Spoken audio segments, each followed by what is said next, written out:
Welcome to the South Asia Democratic Forum podcast. I'm your host, Tapas Kanti Baul. In this episode, we turn our attention to a growing crisis that threatens the very foundation of higher education and democratic discourse in Bangladesh, the erosion of academic freedom. Across the country, university campuses are witnessing an alarming rise in mob violence against educators, mass resignations, and criminal cases targeting teachers, creating a climate of fear and censorship that undermines the intellectual autonomy. To help us understand the roots and ramifications, I'm joined by Dr. Masum Billah, Professor of Law at Jagannath University and a prominent advocate for academic integrity and human rights. Together, we will explore the legal, political, and social dimensions of this troubling trend and ask, what does it mean for the future of education, free thought, and democracy in Bangladesh? Stay with us as we unpack this urgent issue. Dr. Masum Billah, I hope I am audible. Yes, Thank you. So I will start with the question. such an intellectually stimulating subject. Thank you very much for connecting me. Thank you very much. Thank you. So we know that what happened in last year, this time in Bangladesh, July and August. Today is specifically 1 year after that incident, right? 5th of August 2025. So how do you evaluate the situation after 1 year in Well, Bangladesh? much has been said and much has been written on this, and probably will require decades to evaluate the exact impact of this regime change on 5th August 2024. Yes, you were right. It is the exactly 1 year. For me, I understand that there are three, four major ramifications and impact of this regime change. First of all, I would draw your attention to the mob culture, quote and unquote mob justice, and the lawlessness all throughout the country. And if I can use another synonymous word, I will call it maladministration. So that has become triumphant over the last 1 year. Look at the nomenclature of the government itself. People are telling it interim administration. So arguably, it has not been a government in the true sense of the term. Rather, it is an administration which has totally failed to maintain administration of justice.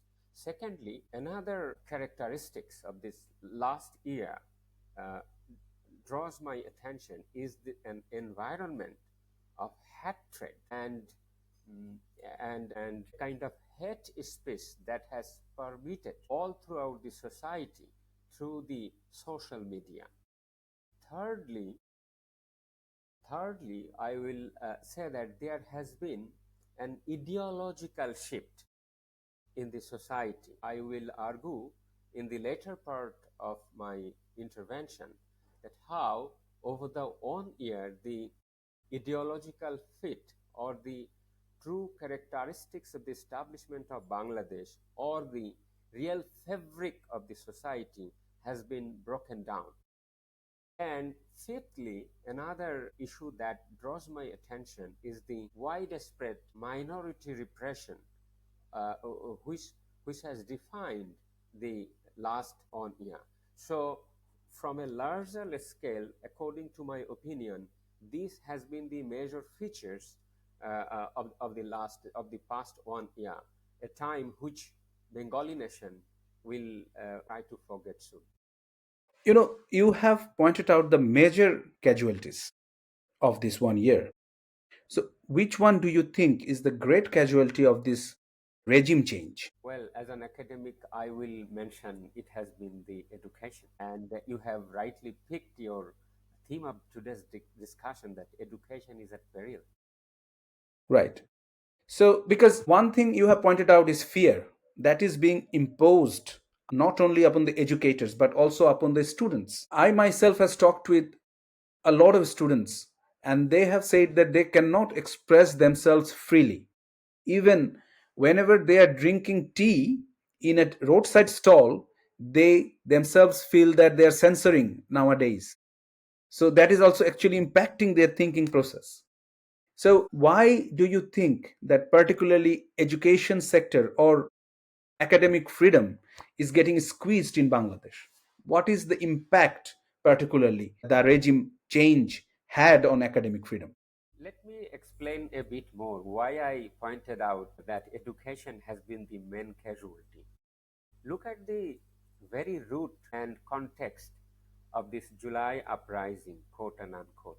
The teachers were in demonstration to feel their service related issues with the government.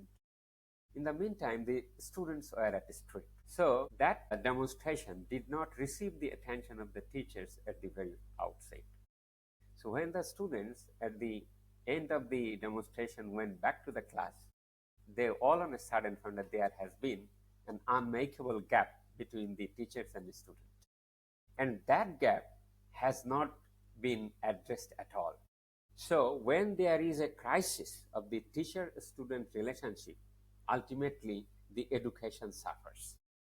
So I would argue, say, that the great bad impact of this July uprising has been the teacher-student relationship. Second, the teachers, they are in a psychological siege. Why? They have a bite in their mind. Well, we were not able to support the student, neither they were able to welcome the move of the student, because from the very outset it was very clear that the students are being misled by some political quarters. So you can understand the tension of the teachers. By now the teachers are on a psychological siege, and you look at the media reports, there are plethora of incidents. Sometimes back, I was having a look at the headline of a Bangla daily, which says that at Jagannath University, almost more than uh, 50 students have been suspended lifetime. Previously, the syndicate of Jagannath University took action against the teachers who were, quote and unquote, dosor of the foregone of the ousted Awami League government, which is a vectrum which cannot be defined at all. So not only the case of Jahanngirnagar University, same has been the case for Rajshahi University, for Dhaka University, for Jagannath University, and you name any other public universities in Bangladesh. So you see, the remnant has not fallen upon only on the teachers, but also the students. Now there has been untransparent way of taking decisions. You will note that after this regime shift, there was the regime shift at the universities as well. All the administrations, within all level of the administration, there was change. And who are these people come new afresh on the administration? They are pro-government, they are pro-Jamaat Islam, they are pro-BNP men. So ultimately, the whole administration of the education system has been politicized. And you probably have seen the news that the teachers who have wasted father of the nation's portrait as an official duty has been sacked. And I know many cases that the academics, they have been persecuted, they have been named in the cases, they are being falsely implicated in the fabricated cases, unbelievable cases. So ultimately what is happening, there has been an environment of humiliation, there has been an environment of persecution. Not only persecution, I will tell it a persecution. And as a result of this persecution, there has been a huge exodus of intellect. I will say that the teachers, they are not being able to go to the classes. And even the teachers who are now currently teaching, they are teaching with an environment of compromise. If they want to hear their mind, actually they are not being able to deliver their speeches the way they want, because there are many diversification within the student politics itself, because the leftist political wings, the rightist political wings, namely the Chhatra Dal or Shibir or the non-political group who are actually wanting a change for the sake of argument. If we really say that there was really a group who want a change, who want a non-discriminatory society, all these dimensions came together. But thing is, ultimately there has been escalation of this. There has been disputes on the real thrust of the movement. So ultimately, in the class environment, this has impacted. Now, I am a law academic. I can tell you about the law. Question ourselves about the status of constitutional law teaching. Look, this government itself is legally controversial. The formation of the government is unconstitutional. Right. Even if we say that it is a revolutionary government, the characteristics of the revolutionary government is not fulfilled. It is a part of decaying jurisprudence that the military government can be validated on the ground of necessity, because time frame is a matter. By now, they have lost all the credibility. Look at the social media. Now, the constitution has been made dysfunctional. I wonder how, why, and who teaches constitutional law over the last year. So if as a subject, as a great discipline, constitutional law suffers a great jolt, how can you say that rule of law or social justice or a good Zulai Shanod, quote and unquote, or a real reformation in the true sense of the term will be done to the constitutional understanding? So you easily understand what is the great casualty. The casualty ultimately is our educational system, is our social fabric, is our understanding of statehood. So I think this will haunt Bengali nation for the days to come. Dr. Billah, thank you for your elaborated answer on that is we are experiencing in the field of academic life of both students and teachers. In my student days, I remember that Dr. Mizanur Rahman used to say that there is a relationship of trust between the student and the teacher.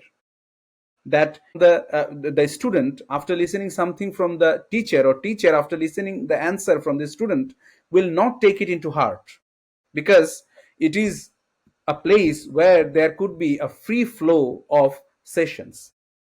I remember when I was taking classes in Jagannath University, that I used to even criticize the government openly. But now the teachers, as you said, like we need to actually record the life of constitutional teachers, that how actually they proceed their debates and criticisms in this situation. So now I would like to know, you were talking about legal structures. So what is the legal structure of academic freedom right now in Bangladesh? And what kind of change the constitutional reformers are proposing right now in the legal structure? Please also try to mention specific examples of academic freedom. Well, I'm afraid that the academic freedom issue, whether it has received proper attention in Bangladesh. Look at the recent Dhaka University incident. One teacher, English department teacher, I just forgot her name, but she posted something on her Facebook criticizing the government, right? And as a consequence of that Facebook post, she has been sacked by Dhaka University administration. Such a shame. This is totally against the constitutional principles as well as the Dhaka University ordinance or the statute itself. Although the Constitution of Bangladesh has guaranteed freedom of expression. The name of the teacher is Nilima Akhtar, if I'm Yes, not wrong. yes, Nilima Akhtar. So look at the provision of the Constitution. It guarantees the freedom of expression, freedom of thought and conscience in general terms. But it has not mentioned academic freedom as such specifically. But we can easily understand that it also covers academic freedom. People do advocate for academic freedom because unless and until the teachers are free in their thinking and and they cannot teach everything what they like. The knowledge based society cannot be created at all. Now, this teacher, she has just been critical of the government. The Dhaka University administration has sacked her. Although, in contrary to the 1973 ordinance, Dhaka University ordinance. So, this single incident, you know, depicts the whole scenario of Bangladesh. You can tell many thousand teachers' name who has suffered this kind of casualty in this post 5th August phenomenon in Bangladesh. Latest, I will refer to the recent arrest of Professor Abul Barkat, the leading political economist of Bangladesh. Well, Professor Barkat is well known for his work on the minority rights, land rights, Adivasi rights, and importantly on the economy of the fundamental groups. Right. So his work has shown how the right-wing political party extremist group has capitalized the economy and how they are maintaining their lifeline in Bangladesh economic system, and thereby they are dominating over the political scenario.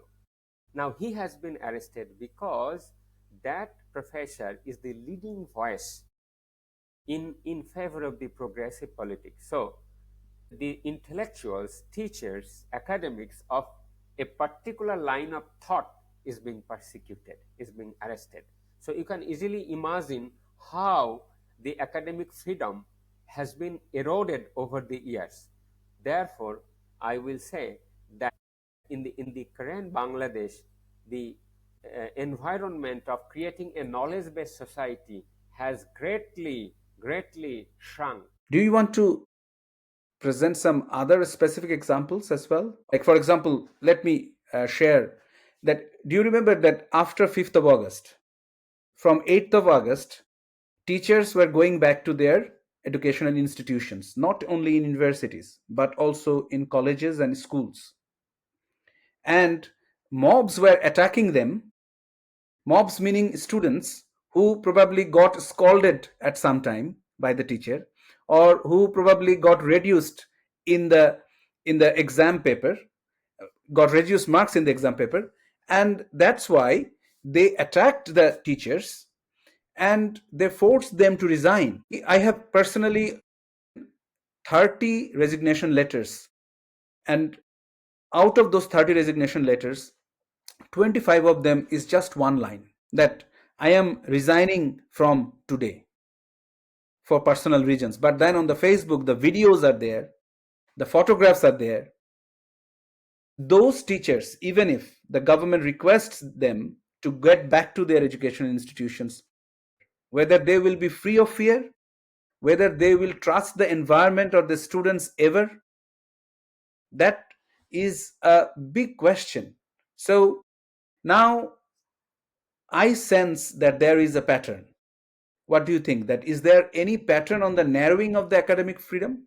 You mentioned one thing, one pattern, that if you are secular, if you are forward thinking, and if you believe in the freedom struggle of Bangladesh in 1971, you are a target of the present government. So that is one pattern. Do you see any other patterns? Absolutely. Before coming to that question, let me give you another example of the previous question. In Dhaka University, almost 100 teachers, they have received letters from the Register of Dhaka University that you are relieved of academic responsibility, of examination responsibility, or any other academic responsibility. Why? Because there has been reservation. There has been reservation from some certain quarters, from mobs, from students of undefined political parties.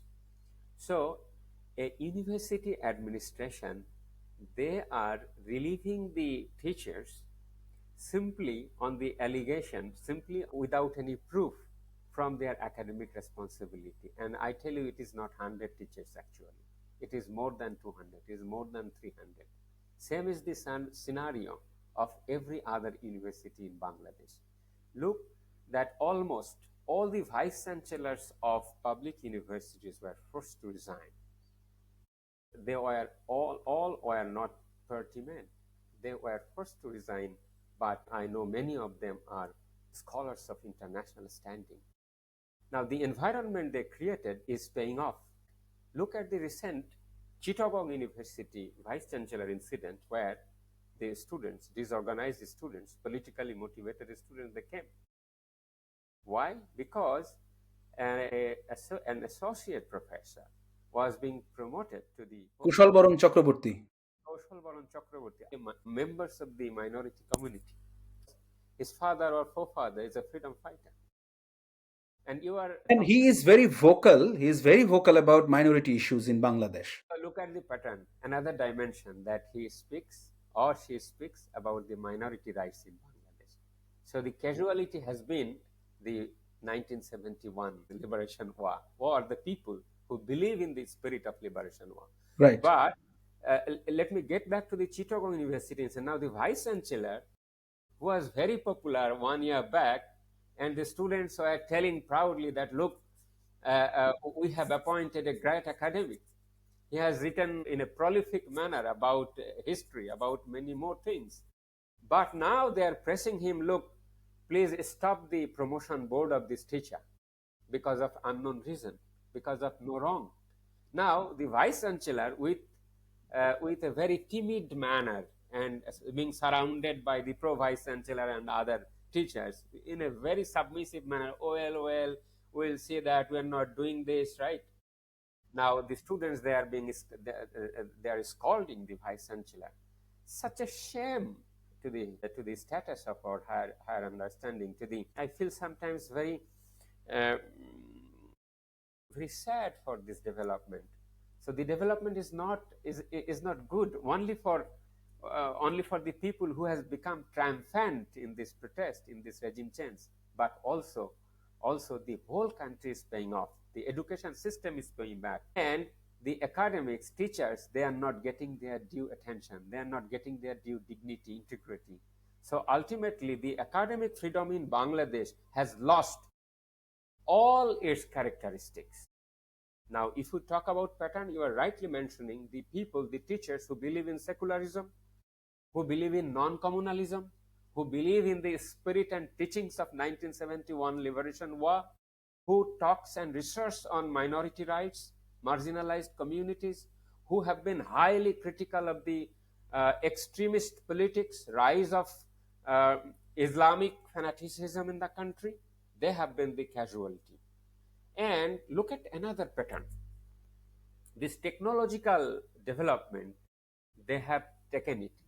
There is nothing single contribution of this political group about the technological development in the country, whereas they have taken every benefit of it. They have misused the social platform. So they are using the social platforms, namely YouTube or Facebook, or you call any other platform, defacing the people of integrity, defacing the people who have been highly dignified in the society. They are assassinating the character of the people. So the target have been the great figures of the country like Professor Zafar Iqbal, for example. Look, for reasons unknown, because of his contribution, because of his father's contribution, because of his write-ups against the religious fanaticism in the country, he has been the target. Because he said that I will not visit Dhaka University because I don't want to see the face of a Razakar, quote and unquote. Now, after 1 year, you easily understand what has been the teachings, what has been the ultimate result of this so-called revolution. Today, I saw some posters where the people of Jamaat Islam or the war criminals who have been convicted by the court, their portrait has been wasted and they are being photographed with people. Such a shame, such a loss, total loss of the country. So apart from that pattern, the social media is being very deliberately used to assassinate the people, to destroy the image of the whole whole Bangladesh and the people who really love them. One example I want to mention, which is a very recent incident. I think just yesterday, Bangladesh Agricultural University suspended nearly 200 teachers, just one for one allegation that they were very close to Awami League politics. The ridiculousness of these decisions has reached into a different height now. And I mean, the only term that you can use in Bangla, we call it bhondami. Now, let me ask about your personal experience. Both of us are actually getting targeted because of our secular position towards 1971, believing in Awami politics, and believing in Sheikh Hasina. And also, for me, I'm from Hindu community. I was against extremists. So. What is your personal experience? Well, it is no different than many other people in the country. All throughout my academic life, I have been an urgent advocate of the spirit of liberation war. You know, I am a law academic, and you yourself are. Now, the canvas of my legal understanding has been the liberation war of 1971. I interpret Constitution through the prism of the four principles, founding principles of Bangladesh. I see the constitutional meaning through the Proclamation of Independence, through the preamble of Bangladesh, through the Bangladesh Constitution, through the leitmotif of Bangladesh's Constitution. The whole fabric, thread of social justice is to be understood in the light of the 1972 Constitution. Now, when you believe in this line, it is no wonder that you will be targeted. Now, what has been the case? I was the chairman of the department, and I used to, also hoist Bangabandhu's portrait. So that irked the people all around me. I can easily understand who they are, but as I was still a teacher on the chair, I couldn't say anything. But I understood that the whole environment has been reversed. I can sense it. So I was in a state of fear, but fortunately I applied abroad and I soon was awarded the PAUSE scholarship, the Scholars at Risk, and I availed this postdoctoral fellow, and now I am doing that research over here. But a thing is that from my personal experience, I will say that that's not something you want to test, you want to see and experience. I can tell you that after fall of the previous government on 5th August 2024, the following day, my nameplates and other installations at the department were ransacked and were broken down, and people were shouting against me. And there were meetings all around how I can be harassed, how I can be exposed in a bad manner in the society. But thanks God, before that I have been able to take a safer position. But I tell you one thing, I somehow marginally escaped of possible implication in fabricated cases, the way the Chief Justice of Bangladesh, the way members of my other secular colleagues have been implicated. So this has been the case. It's not a good sign. It's horrible for the whole country. This is not something you will be able to come out soon. I feel pity for the recent development in the universities of Bangladesh, and I see by myself that the July Uprising commemoration seminars and programs is being organized. The chairman of the department are being instructed that you must organize seminars commemorating this incident. And I feel pity for all those teachers who deep in their heart repose the Not only teachers, the students as well. students as well, and the same political figures, they have been invited to those programs, and I don't know how and what the students will learn from this. Well, the teaching of July Uprising, there is one thing, that is the immeasurable, unfathomable youth resurgence, youth strength. But unfortunately, that strength has been degeneralized. misused by the political quarters. By now, it is transparent. Now, Even not only political quarters, also non-political quarters, because the chief advisor and the other advisors, most of them are non-political, except three and four of them. Two of them are from the present King's Party, and Asif Nazrul, even though he says that he is non-political, but he is. We all know that he is very much politically biased towards right-wing political parties of Bangladesh. And not only political quarters, but also non-political quarters who had right-wing mentality in them. They are completely utilizing it against a prosperous Bangladesh. true, can't agree more. So before moving on to into the recommendations, I just to know very briefly that I understand that you are going through a fearsome situation in a foreign land which you never wanted. So what motivates you to keep continuing your journey, your academic freedom? Oh, life has many more, much to teach you. I am working now at a jurisdiction which has civil legal system in its construction. So it has been a learning experience through the challenges. I myself fall ill over here, was hospitalized, but even then I keep going because deep in my heart I cherish and nourish my academic well-being, my academic entity. And Tagore resides in me, Nazrul resides in me, the opulent heritage of Bengal folk music that keeps me enlivening, the teachings of Lalon, which has been the defining character of Bangladesh, the social media, media interaction. I have lost many friends through the social. By now, I have been the subject of criticism, very unpopular, giving some direct opinion. But I have got blessings and friendship and good comment from citizens all over the world. I have got invaluable friendship of senior citizens of the country, people who have participated in the liberation of war 1971, who haunts and laments uh, the young generation's misguiding. So, so you will see people, you will get new people in your way that will keep you going. So I don't really regret because you don't know what is happening ahead. Right, right. You can Yes, just enjoy it. right, right. France is a big country. You have much to give you to learn from it.